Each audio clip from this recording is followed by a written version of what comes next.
एकादशी का व्रत लोग कहते हैं कि कर लिया, जान लिया, पर एकादशी के जो 18 नियम हैं उन नियम में दो व्रत का सबसे पहला नियम, एकादशी व्रत का सबसे पहला नियम है कि आप जिस दिन व्रत करो उसके एक दिन पहले भक्ति का संचार इस हृदय में करो। भक्ति का संचार इस हृदय में कर लीजिए। जिस दिन आप व्रत करो, जैसे एकादशी का व्रत कर रहे हो तो दशमी के दिन शाम का समय जब आवे, रात्रि जब होने लगे, शाम का समय आवे और रात्रि का आप जब भोजन ग्रहण करो तो उस भोजन में कोई ऐसा पदार्थ ग्रहण मत करिए जिस पदार्थ के कारण आपकी एकादशी बिगड़ जाए।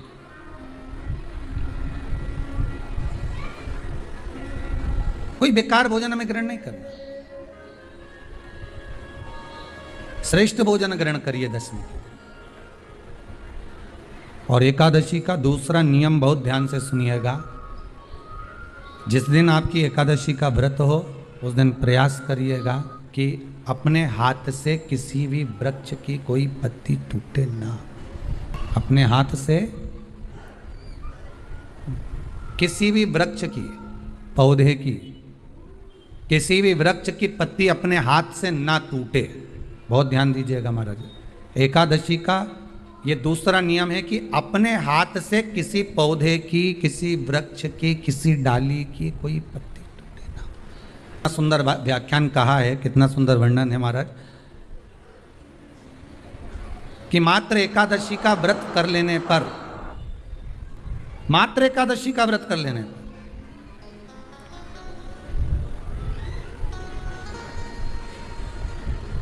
जो पूर्व में किया गया हमारा पाप कर्म है, हमने किसी जीव की हत्या करी है, हमने किसी को कष्ट प्रदान करा है, हमने किसी को अपशब्द कहा है, हमने किसी को ताने दिए, हमने किसी को आड़ा टेढ़ा कहा है, हमने किसी को गालियां दे दी है, मात्र एकादशी का व्रत ही कर लेने पर ये सारे जो दोष हैं वो समाप्त हो जाते हैं।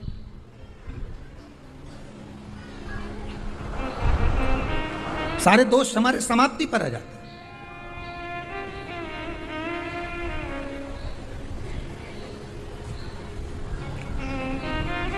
अब एक विचार करिएगा थोड़ा सा अपने मन में, अपने चित्त में, अपनी वृत्ति में एक बात उतारिएगा। एक अपने मन में एक बात को उतार कर रखिएगा कि आप अपने पाप को, अपने पाप कर्म को जिस दिन छिन्न करने वाले हो, समाप्त करने वाले हो, अपने पाप को आप जिस दिन समाप्ति पर लेकर जा रहे हो तो उसके एक दिन पहले आपको प्रसन्नता होना चाहिए कि नहीं होना चाहिए कि कल मेरा पाप कटने वाला है, कल मेरा पाप समाप्त होने वाला है। जो मैंने पाप कर्म करा है वो समाप्त होगा, जो मैंने पाप कर्म करा है वो कल समाप्त हो जाएगा। तो एक दिन पहले आपके चेहरे पर प्रसन्नता हो कि ना हो?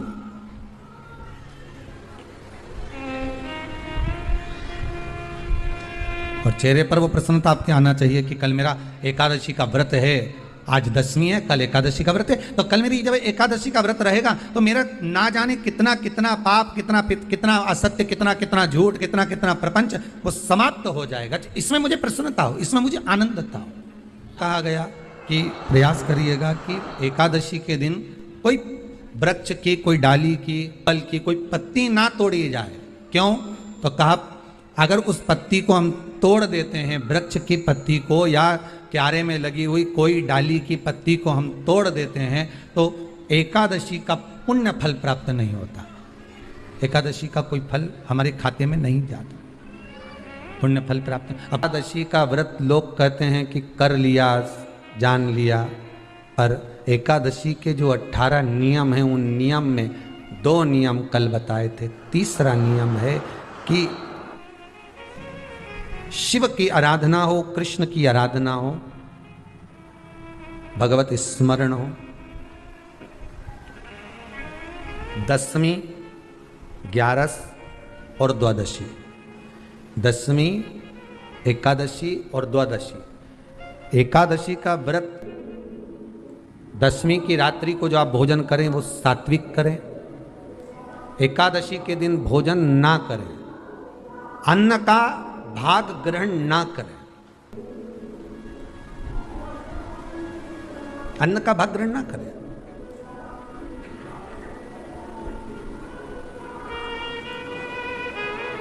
कितना सुंदर कहा है महाराज जी। यदि आपके यहां पर गौ माता है, आपके घर में अगर गौ माता विराज रही है,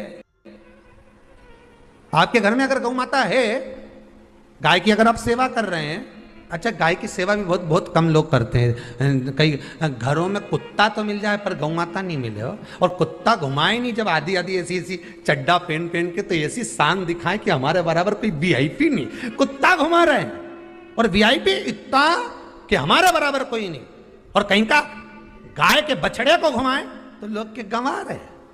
कितना सुंदर लिखा है धेनु मानस में, गीता प्रेस गोरखपुर की गौ अंक को निकालकर पढ़िए कल्याण का, उसमें लिखा है ब्रह्म मुहूर्त में सुबह के समय पर गाय की पूंछ को पकड़कर या गाय की रस्सी को पकड़कर जो 2 कदम भी चल लेता है, उसके लिए भगवान विष्णु बैकुंठ का मार्ग और कुबेर का मार्ग प्रशस्त कर कर खोल देता।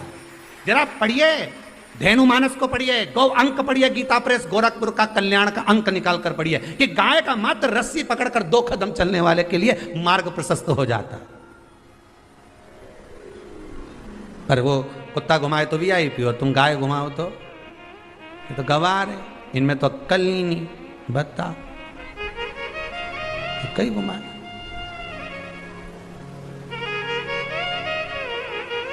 श्रेष्ठता नहीं रही भाई। समझो थोड़ा कथा को, थोड़ा चोट लगेगी हृदय को, तुम्हें बुरा लगेगा, थोड़ा सा बुरा तो जरूर लगेगा, क्योंकि चोट तो लगेगी तुम्हारे हृदय को, पर संवरना तो पड़ेगा ना, सुधारना तो पड़ेगा, अपने आप को संवारना तो पड़ेगा, सुधारना तो पड़ेगा। आज भले बुरा लग जाए तो, पर थोड़ा सा संवरना पड़ेगा कि हाँ ठीक है हमसे गलती हो रही है, इसको सुधारा कैसे जाए। तो एक काम करो ना कि कुत्ता को घुमाओ, मना नहीं करेंगे, पर साथ में गाय का बछड़ा भी लेकर जाओ, एक गौ माता को भी लेकर जाओ, सवेरे सवेरे मॉर्निंग वॉक में गाय तो घुमाओ, जब लोग देखेंगे क्या गजब है साहब। आप तो गाय को लेके जाओगे ना तो उसी गाय के 10 लोग पाँव नहीं पड़े ना, तो बात जैसी सुबह सुबह गाय मिले कौन नहीं पाँव पड़े। गौ माता का दर्शन हो गया, छुएंगे, स्पर्श करेंगे, आनंद करेंगे, भजन करेंगे। थोड़ा सा प्रयास करिए। गौशाला में केवल गाय ना रहे, घर घर में गाय होना चाहिए।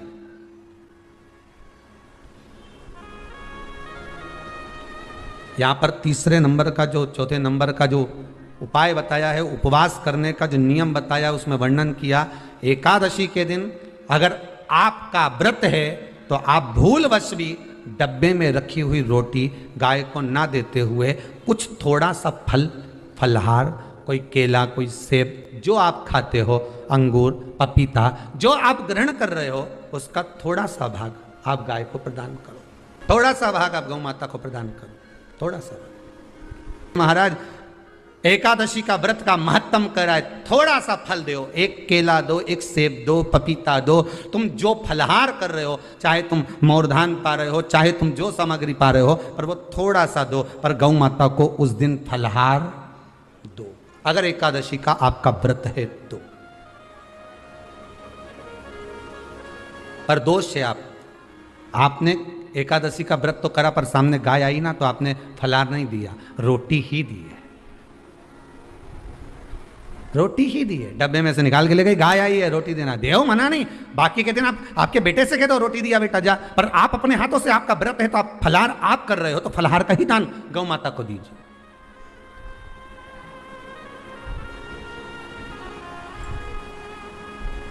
बच्चों से कह दो, जाओ सेवक से कह दो, जाओ जरा दे के आओ रोटी, पर आप फल का दान दीजिए। महाराज पांचवा वर्णन किया चतुर्थ भाव में, बन सके जितना एकादशी के दिन भगवान का ओम नमो भगवते वासुदेवाय का जाप करें, या अपने गुरु मंत्र का स्मरण करें, या जो मंत्र आपके हृदय में समाहित हो, श्री शिवाय नमस्तुभ्यम, ओम नमः शिवाय, राम कृष्ण शिव, जो मन पड़े उसका भजन करें, पर दिल से करें, जितनी देर करते बने उतना देर करें। माला पकड़ने की भी जरूरत नहीं कि माला पकड़ के बैठता हूँ तो घट की जिब्या से जप लो नहीं जी, वही उतना में ही पूरा हो जाए, वही बहुत है। वह उतना आनंद दे जाएगा। 5वां नियम कहा, जिस दिन आपका व्रत रहे किसी निंदक से बात ना करें। निंदक जानते हो? भाई दूज के दिन, दिवाली की जो भाई दूज होती है ना, होली दिवाली की जो दूज होती है, उनमें ऐसा गोबर का भाई दूज बनाते हैं और पास में एक चुगलखोर भी बना है और चुगलखोर के ऊपर ऐसा भाटा धर दे, एक पत्थर। अब तुम्हारे उधर रखे कि नहीं रखे हमें नहीं मालूम रहे हो, जितने आस्था पे सुन रहे हो, पर हमारे इधर तो ऐसा रहता है, गोबर का भाई बहन बनाए और उसकी पूजन करे, उसके पास में एक गोबर का चुगल चोर भी बना है, उसके ऊपर भाटा धर दे। कथा कह रही है, कथा वर्णन कर रही है, निंदक से बात ना करें। मान लो किसी ने आकर आपको निंदा कर भी दी तो तुरंत सूर्य नारायण भगवान का दर्शन करें और 3 बार उनका दर्शन कर कर नेत्र बंद करें, तब जाकर वो निंदा जो अंदर गई है अंदर पवित्रता प्रदान करेगी, तब जाकर एकादशी का व्रत लगेगा। पहले तो प्रयास करो, अगर जो निंदा करने आता है ना तो उसको उस दिन एकादशी वाले दिन दरवाजे पे लिख दो कि चुगल चोट्टा उन अंदर नहीं आए। नहीं कि अंदर है कितना, तो तुम दरवाजे पे लिख दो कि निंदा करने वाला चुगल चोट्टा, आज एकादशी का दिन है, हमारी मम्मी का एकादशी का व्रत है, एक इतना बड़ा कंप्यूटर से निकालो, एकादशी के दिन सेलो टेप लगा के चिपका दो, चुगल चोट्टा उन अंदर नहीं आए, आज हमारा एकादशी का व्रत है। कुछ बिगड़ेगा क्या? दरवाजा अपना, घर अपना, और जिसके बुरा लगे बाहर जा, बताओ। पर निंदक का अगर मुख देखो तो सूर्य का दर्शन एकादशी के अंतर्गत वर्णन किया, व्रत के नियम 18, उसमें से एक नियम। फिर कहा जीव की हत्या ना करे, अगला नियम है, अपने द्वारा जीव की हत्या ना हो, प्रयास करना, किसी को कष्ट ना हो। 18 नियम में से एक नियम और, प्रयास करिएगा एकादशी जब भी करें तो द्वादशी से जुड़ी हुई करें, 10वीं से जुड़ी हुई एकादशी कम करें। जो वैष्णवों की एकादशी कौन सी होती है? जो एकादशी द्वादशी से जुड़ी हो, 10वीं से नहीं। 10वीं से जुड़ी हुई एकादशी व्रत कहलाती है और द्वादशी से जुड़ी हुई एकादशी पुण्य फल प्रदान कर कर वैष्णवों को भगवान के चरण में छोड़ आती है। इसलिए एकादशी द्वादशी से जुड़ी हुई होना चाहिए।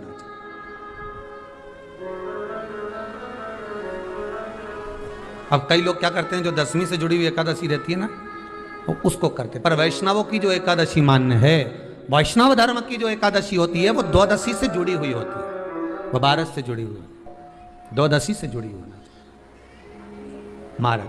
तो वो वैष्णव जो एकादशी होती है, वैष्णवों की एकादशी होती है, वो द्वादशी से जुड़ी हुई पूर्णता का सुख देने वाली होती है। हमें घटने के साथ नहीं चलना, ध्यान दीजिएगा, हमें किसके साथ चलना है? बढ़ने के साथ, क्योंकि हमको आगे बढ़ना है कि पीछे आना है। वैष्णव आगे बढ़ता है, वैष्णव का धर्म है कि अग्रण्य भाव में चले, इसलिए वैष्णवों की जो एकादशी होती है वो आगे की ओर जाती है, अग्रण्य भाव में बढ़ने वाली, द्वादशी की ओर प्रवेश करने वाली, अर्थात हमारे कदम उन्नति की ओर बढ़े, हमारे कदम आगे वैभव की ओर बढ़े, संपदा की ओर बढ़े और भगवान के चरणारविंद की ओर बढ़े, ना कि पीछे की ओर हटे। हम 10वीं के साथ मिली हुई एकादशी ना करें, हम द्वादशी के साथ मिली हुई एकादशी।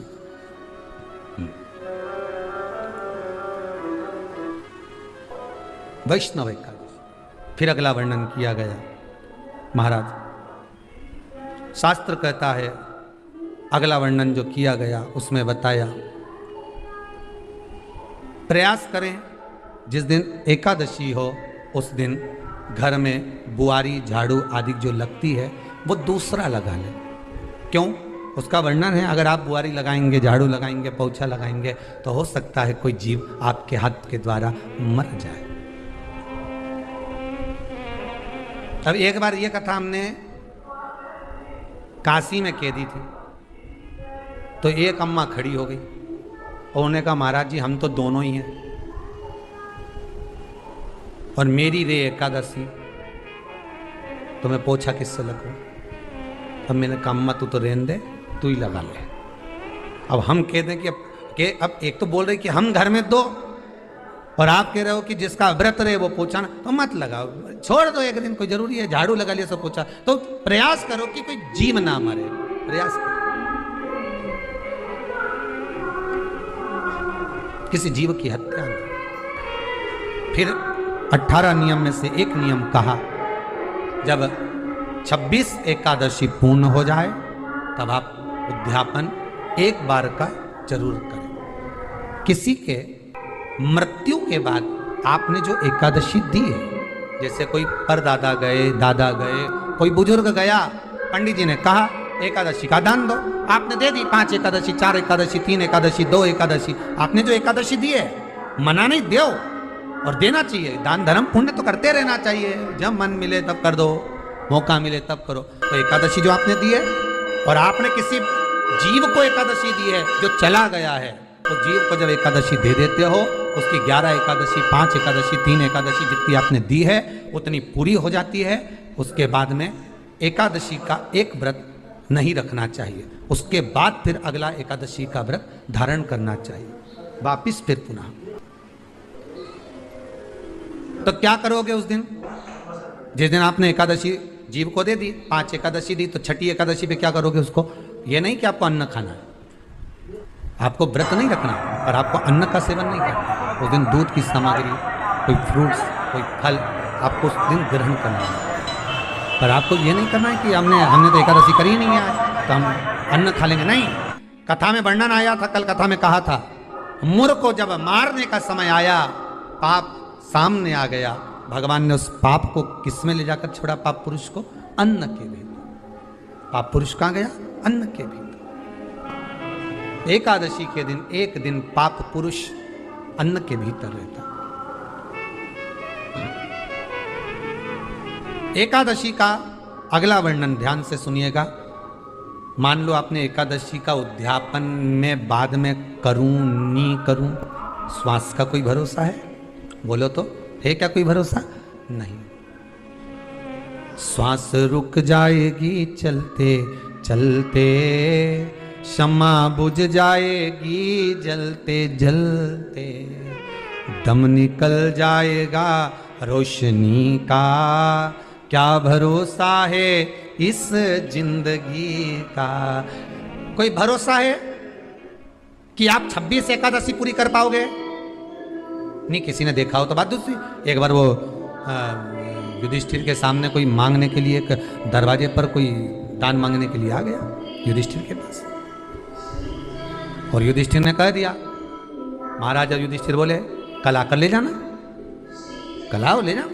भीम ने एक ढोल उठाया और बजाना प्रारंभ करा, और साहब बजाया कि सारे लोग इकट्ठे हो गए। सबने पूछा हुआ क्या भीम, कौन सी खुशी की बात है, बात क्या है? तो भीम बोले मेरे भैया ने काल को जीत लिया। काल को जीत लिया मतलब मेरे भैया बोले कि कल आ जाना, हम तुमको दान दे देंगे। मतलब मेरे भैया जानते हैं कि कल तक मरेंगे नहीं, प्राण नहीं छूटेगा, मतलब इन्हें काल को जीता। ये समझ वाली बात है। आप हो, हम हो, कोई भी संसार का मनुष्य काल को नहीं जीता। जन्म मरण परण 3 भगवान के हाथ में है। जन्म मरण परण 3 शिव के हाथ है, मेरे भगवान के हाथ में। 3 भगवान के पास में है, 3 वो भगवान के पास है। कोई कितना ही करे, ना आपका ना हमारा, क्या भरोसा है इस जिंदगी का?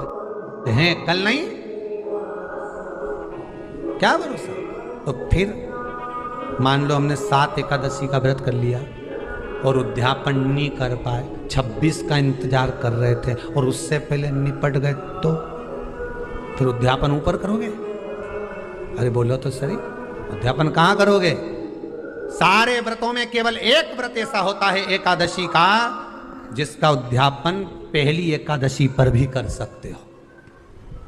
सारे उद्यापन में केवल एक उद्यापन ऐसा होता है, सारे व्रतों में एक व्रत का उद्यापन ऐसा होता है, वो है एकादशी का। ये जरूरी नहीं कि 26 पूरी होगी तभी तुम करोगे, या तो पहली में ही कर लो या फिर 26 पूरी हो तब कर। पर उद्यापन, अगर तुमको ऐसा लगे कि हाँ मैं अभी तो जीऊंगी हो, अभी तुम्हारा बाल भी धोला नहीं हुआ, तुमको ऐसा लगे तो अभी तो मैं तो बढ़िया, तो फिर फिर भले मत करो। पर एकादशी का नियम कह रहा है, एकादशी का यहाँ 18 नियम में से एक नियम कह रहा है कि एकादशी का उद्यापन पहली एकादशी पर भी हो सकता है, पहली पर भी कर सकते, फिर तुम्हारा मन पड़े तब। क्यों? तो पहली पर करने से क्या फल मिलेगा? तो एकादशी की नियमावली कहती है, अगर मान लो आपने पहली एकादशी पर भी उद्यापन कर लिया, इसके बाद में जितनी एकादशी करोगे वो सारी तुम्हारे खाते में जुड़ती जाएगी। मतलब बैंक में खाता खोल लो, ठीक है, खाता खोल लिया, अब जितना कमाता जाओगा उसमें डालते जाओ, जितनी कमाई करके लाओगे उसमें जमा करते जाओ। एकादशी एक बार उद्यापन पहले में भी हो गया तो बाकी का पुण्य तुम्हारे खाते में आ जाए, उसका पुण्य। एकादशी का उद्यापन बड़े महीने में माघ शुक्ल एकादशी के दिन, माघ का महीना हो, शुक्ल पक्ष की, जम के बोलिए, एकादशी हो, प्रयास करना कि आप उद्यापन करें, भले 5, 10, 11, 12 जितनी एकादशी हो जाए, 26 हो जाए तो ज़्यादा अच्छी है, नहीं तो आप करें तो माघ महीने की शुक्ल पक्ष की एकादशी के दिन आप उद्यापन करें, प्रयास रखें, प्रयास। बड़े महीने के अंतर्गत जो उद्यापन, हाँ चतुर्मास के अंतर्गत उद्यापन नहीं होता एकादशी का, बहुत ध्यान दीजिए। ये जो सावन भादो कुंवर कार्तिक जो 4 महीना होते हैं भगवान के शयन करने के, इसके अंतर्गत एकादशी का उद्यापन नहीं होता, और इसके अंतर्गत उद्यापन करना भी नहीं चाहिए एकादशी। एकादशी का उद्यापन माघ महीने की शुक्ल पक्ष की एकादशी के दिन आप बहुत प्रेम से आनंद के साथ करिए महाराज। परंतु एकादशी के उद्यापन में सबसे ज्यादा अगर कुछ जरूरी होता है तो 24 तरह का नैवेद्य जरूरी होता है। कितने तरह का? 24 तरह का नैवेद्य। अब आप कहोगे गुरुजी उद्यापन हम कर रहे हैं एकादशी का, तो उसमें तो फलहार का हमें नैवेद्य बनाना चाहिए। तो फिर ये पुराण के अंतर्गत स्कंद पुराण में ये चीज लिखी है कि एकादशी का जब उद्यापन करते हैं तो 24 तरह का नैवेद्य बनाकर सिद्ध करते हैं। 24 तरह का नैवेद्य जान रख लेना, हलवा बना लो, खीर बना लो, पूड़ी बना लो, सब्जी बना लो, पकौड़ा बना लो, भजिया बना लो, ऐसे 24 तरह का नैवेद्य अलग अलग चाहिए। पर लोग क्या करते हैं, खोपरा पाक बनवा लेते हैं 1-2 किलो और 24 जगह रख देते हैं, स्वीकृत नहीं है। 24 तरह का नैवेद्य रखा जाता है। महाराज एकादशी के दिन भगवान का पूजन का पूरी तैयारी कर कर मंडल आदि बनवाकर विद्वान ब्राह्मण को बुलाकर, कर्मकांडी ब्राह्मण को बुलाकर जो भगवत सेवा में एकादशी का उद्यापन कराए, उन ब्राह्मण के चरणों को नमन कर कर, प्रणाम कर कर एकादशी का पूजन करवाइए और उस मंडल की पूजन कराकर हवन द्वादशी को कराइए। एकादशी को हवन नहीं, एकादशी के उद्यापन का जो हवन होता है वो द्वादशी को।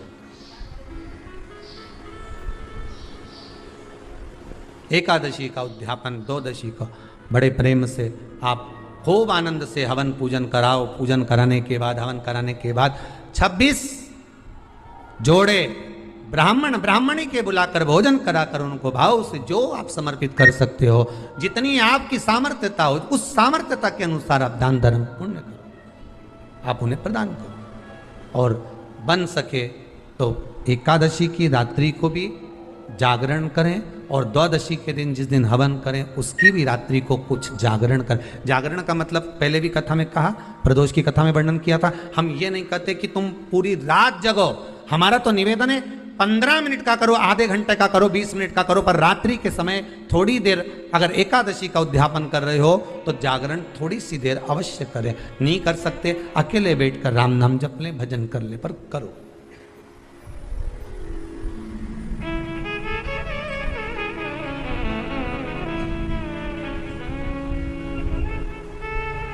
भगवान का भजन करो, किसी भी रूप में करो।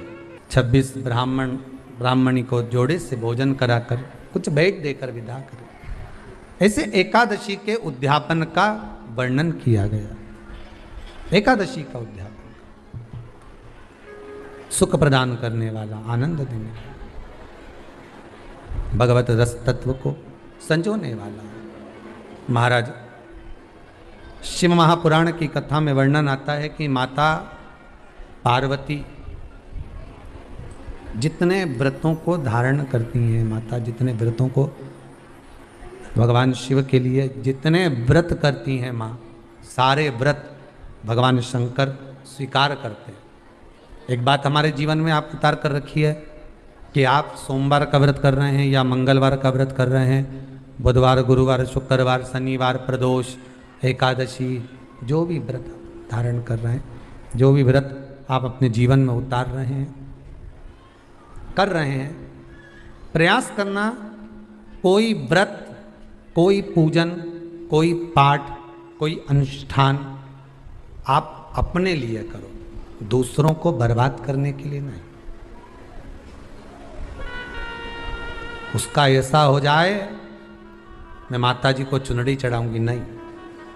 उसका ऐसा हो जाए, उसका ऐसा हो जाए, नहीं नहीं, आप अपने लिए करो ना।